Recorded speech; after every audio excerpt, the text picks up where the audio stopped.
What's up guys, it's Drac, rocking my sweet Nerf Singapore jersey. Shout out to my boys Piggy and Gavin and Six Shot over there. Whoever hooked this up, mad props. It actually fits amazing. I have no idea why, but it's a really stellar fit. Anyway, today we're gonna be talking about this box. This box just came in from my friend Luke over at Out of Darts, and right out the back, we got some swagger. This says Tattoo on it, T-A-T-T-U. I think that's the battery manufacturer, but I'm not 100% sure. Then we got some paper, some more paper. I think that we need to talk about the elephant in the room, which is that Luke's gotta stop lying about being out of darts. I think the man has more darts than any of us realize. Like it's truly an incredible amount of darts. We get this. What's this? Is this another jersey? I have so much Nerf apparel, it's not even, this thing is hot. So this is a Tattoo, almost BMX style jersey. It says it's an extra large. Maybe I'm an XL in this size, hard to say. But is that the battery manufacturer? No, the battery here is an RTD smaller LiPo with an XT30 connector on it. So this is an RTD3 LiPo. Thank you for sending that over, Luke. I'll get that charged up. Then we've got a Nightingale mag, as well as Luke's, I think this is Luke's Out of Darts cage for the Nightingale. And so it appears he sells a replacement thumb screw, which has good knurling on it, as well as this cage, which looks like it has his motors installed and has been printed on a Prusa definitely, and has multiple heat set inserts. This is actually a lot of cage technology in one very compact package. So perhaps on a live stream, we'll install this and mod it up. Then we've got a lot of stickers in here, begging the question, why don't we have more stickers at Foam Pro Shop? So we've got some Containment Crew stickers in here, some Out of Darts stickers in here, some pretty unbelievable stickers in here. It looks like a glow-in-the-dark Luchadora sticker. I don't know much about the Cage Fighter design. That seems to be kind of a West Coast thing. And then in here we've got, these are awesome. These are radio silent stickers, but I got to get myself some holographic stickers. I'm behind the curve on the swag game, and I'm willing to acknowledge that. But the main purpose of the video is to talk about this. This is Worker's latest blaster. And Worker, who used to be a really hit or miss company in terms of like, they make something that's a really good product, then they make something that no one would ever primary ever. Then they'll make something that's a pretty good accessory, then they'll make something that's not compatible with anything. So this seems to be some sort of retention strap D-ring, and then we've got another magazine, the Gen 3 Worker darts. No way. Is this a belt holster? This is a metal clip that would go on your belt, and then a rail attachment here, which leads me to believe that's hot.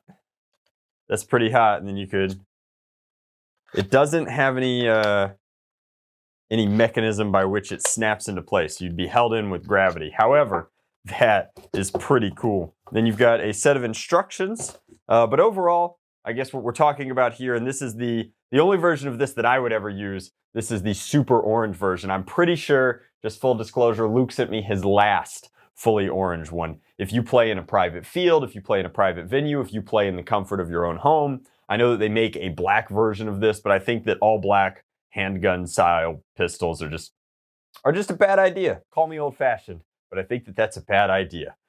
Anyway, over here we've got a smiley face magazine release, which is pretty comfortable. It looks like it has the ability to switch from side to side, although I'm not sure how practical that's going to be. I think that it would be a frowny face on the left side if you switched it over. However, that is going to be your magazine release, and it's pretty comfortable. So I guess when we boil it down to its nuts and bolts, the Nightingale is a semi-auto mag and grip pistol that's electronic in nature. So you get one dart per every flip flap there. We're gonna have to charge up the battery, and then the battery is gonna sit in the front up here. We're going to open it up. It's got all metric kind of hex screws here so that we can disassemble certain panels, attach things to it. It's got a lot of modularity. It looks like it has in and of itself some heat set inserts in the top, and then the side panels look like they're holding the shell together. However, there's a trigger guard here, which seems to be designed explicitly to fit this belt clip. There's also a sling point attachment in the back, which is a very small sling point attachment. And then No real iron sights, although kind of sort of there's an iron sight profile going from midway into the blaster to here. Very interestingly enough, you've got this transparent barrel that serves as the dart guide. However, it's not the usual worker transparent material on account of just how loose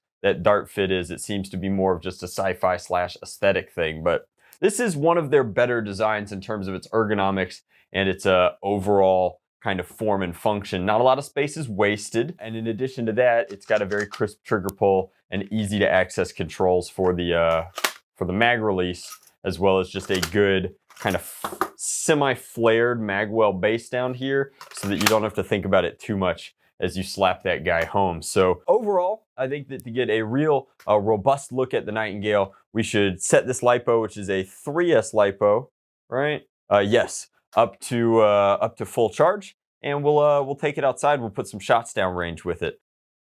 All right, so we've got our Nightingale outside. We'll start with the Worker Gen 3s over the old Chronograph here. Put a few down range after that.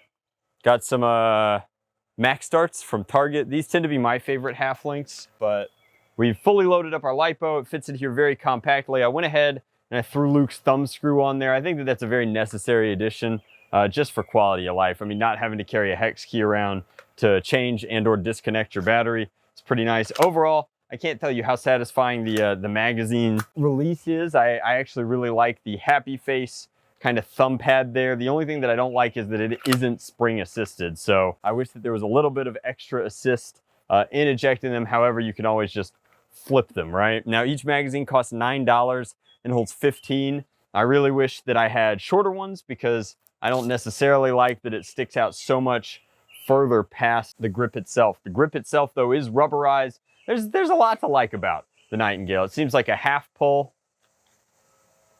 starts the... Oh, right. There's an on-off switch in the back. So once you've got the LiPo connected, you have to come in here. And they do spool up very fast on 3S. So we'll go ahead and put a few over the Chrony. 122, and a very snappy trigger response. Well, those were all indoor legal shots, which is pretty cool in and of itself. I could definitely see somebody running this as a pistol primary, taking their corners very tightly with indoor kind of specs in mind. And it seems like there's not a whole lot of difference between the striker darts and the Gen 3 darts in this instance. Like I said, blaster is going to set you back 85 from my friend Luke over at Out of Darts. He also has the spare magazines at 9 a pop. The LiPo's kind of up in the air. I think that that's about 20 bucks. So for a little over $100, you could expect to be all in on this guy, whipping half lengths semi-auto style, which is pretty cool. And we did in fact connect with our box. A little bit of a drop shot there, but ranges of, 50 to 60 feet are reasonable at that FPS.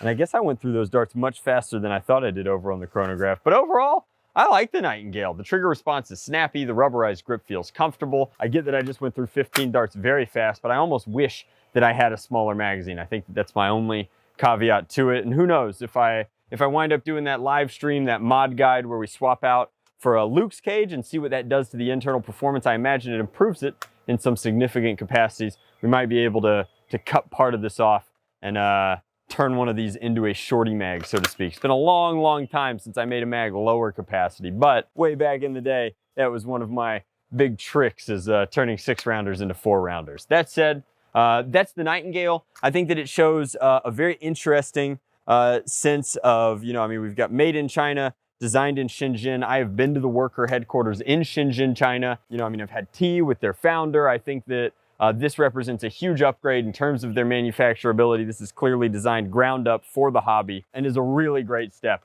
in the right direction for them. In the past, Worker has suffered from the same thing that Orange Modworks has, where it's like, how do we make things for Hasbro shelves? But in a world where Hasbro seems to be making worse and worse product, seeing, aftermarket companies or hobby-based companies making better and better product is definitely the natural response and reaction to that. So again, for my purposes, I would want as much orange on this bad boy as possible. I think that it's probably, like I said, not probably, it's definitely the best semi-auto flywheel pistol I've gotten my hands on so far. Part of that is the injection molding, the tolerances, the features. Part of that is the trigger response and how it seems to be reliably moving through its magazine. And part of that is just how janky a lot of flywheel mag and grip pistols have been. I think that it's pretty sweet. If you're looking for mag and grip electronics, I think that the Nightingale is probably the way to go for the foreseeable future, at least. I'm excited to take it apart. I'll probably do a live stream, like I said, and maybe develop some things for the various